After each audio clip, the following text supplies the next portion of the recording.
We are seeing a serious renewal of interest in stock market investing by retail investors right now. And you know what? I love that more and more people are taking control of their retirement. But as many people are finding out, the stock market is unforgiving, so you absolutely need to arm yourself with the tools that'll help you make the right decisions. In this video, I'll go over the 4 most important questions that you should be asking before buying a stock. You're watching More Money, let's get it.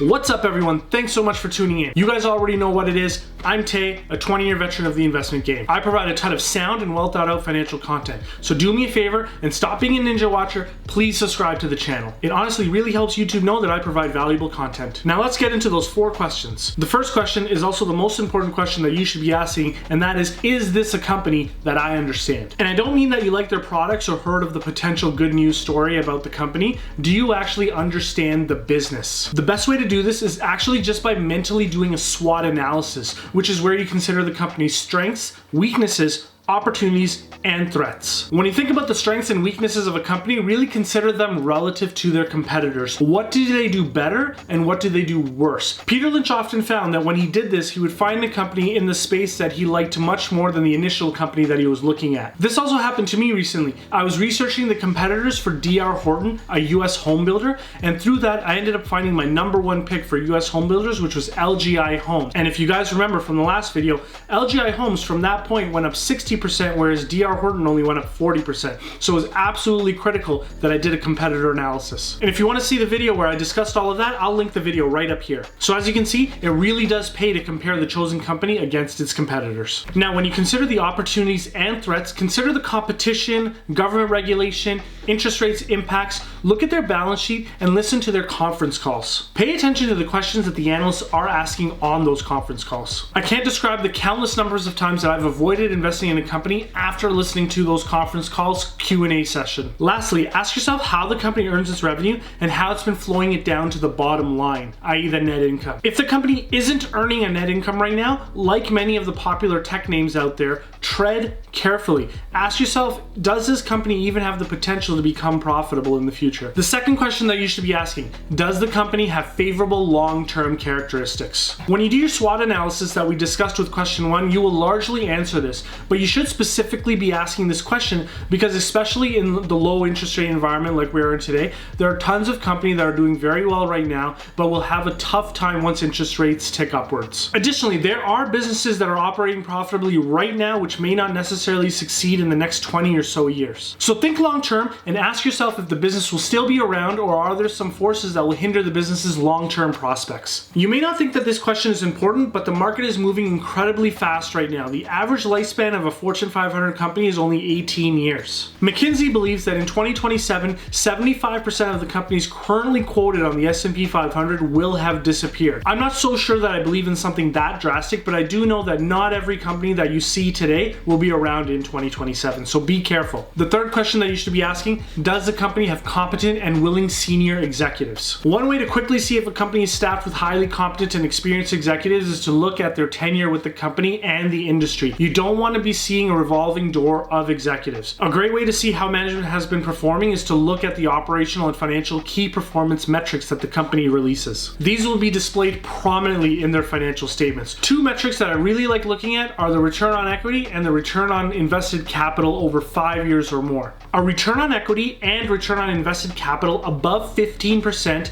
is world-class, as it shows that the management are masters at allocating capital and running the business efficiently. You may also want to consider the amount of shares that the management hold and especially the amount of shares that the board of directors holds. Ideally, you want high share ownership from both management and board of directors. High share ownership is a very good indication that the board and management will act in the interest of shareholders. The last thing that you want to see on the board is an employee type board member who uses the board to earn income. The money that they earn from being a board of director should be immaterial to their shareholdings of the company. The final great way to gauge the willingness and capability of management is by reviewing the strategy and goals that they set out on their financial reports, presentations, and conference calls. Do those goals make sense? Are they good for the business and customers? And are they good overall for the long term? And historically, have they been meeting their goals that they've been setting out? Now, before I go into the final question that you should be asking before you make an investment into a company, if I've brought you any value from the video thus far, please smash that like button. Once again, it really helps the channel. Also, my next video will be about how you can retire in just 15 years, even if you're just scraping by right now in your main job,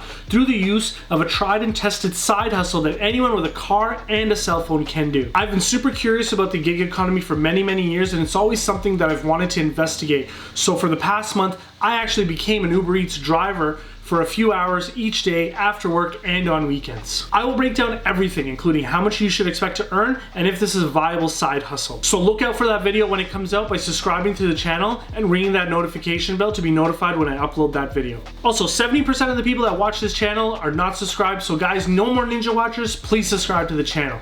All right, let's go to the final question. So the fourth most important question that you should be asking when looking at a company is the company selling at an attractive valuation? If you think about it, really, investing is really just about arbitrage. You pay $1 for something that's worth $2. And you repeat this process over and over again until you retire. That's literally the only thing that Warren Buffett has done over his lifetime. So how can you tell if a company is trading at a very attractive price? I'll make a separate video on valuing a company with a few examples, but for now, there are two very good and simple gauges to tell if a company is priced attractively. The first one is to look at a company's forward price to earnings ratio. The legendary Peter Lynch popularized the method of determining if operating earnings growth rate is higher than the forward price to earnings ratio.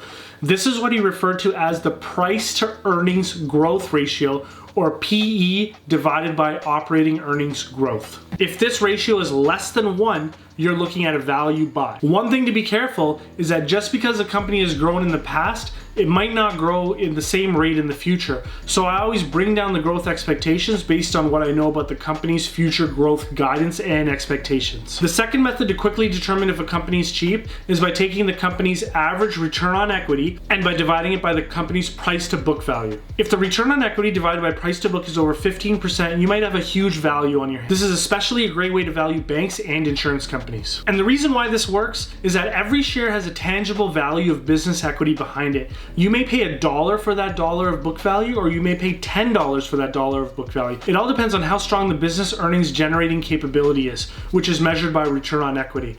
I will absolutely take a 15% ROE divided by price to book if the business is a strong, well-capitalized business with a strong moat. So that's it for the fourth question. I'll absolutely make a video deep diving into valuations on this channel. Guys, I just completed a 6-part series going over the pros and cons of Bitcoin in quick and easy to digest videos. I also give you 3 ways to actually value cryptocurrency. If you'd like to see these videos, which I highly recommend that you do, click on the link right over here. Thank you so much, guys, and I'll see you later.